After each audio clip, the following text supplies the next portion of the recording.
Девы, Солнце в Овне в вашем 8-м доме гороскопа и фокусирует ваше внимание на, в первую очередь, личных переменах, личных кризисах, которые у вас сейчас происходят, и глубинных таких изменений в вас самих. Кроме того, Солнце здесь подсветит ситуации, связанные с вашими финансами, с ресурсами, особенно если это совместные финансы, совместный бюджет, либо это какие-то долговые обязательства, кредитные обязательства, либо это вопросы наследства.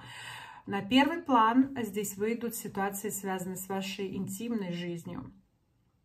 Также 8-й дом у нас отвечает за эзотерику. Может быть, на этом транзите вы захотите погрузиться в эту сферу, либо для вас откроется какая-то очень интересная информация в этом плане.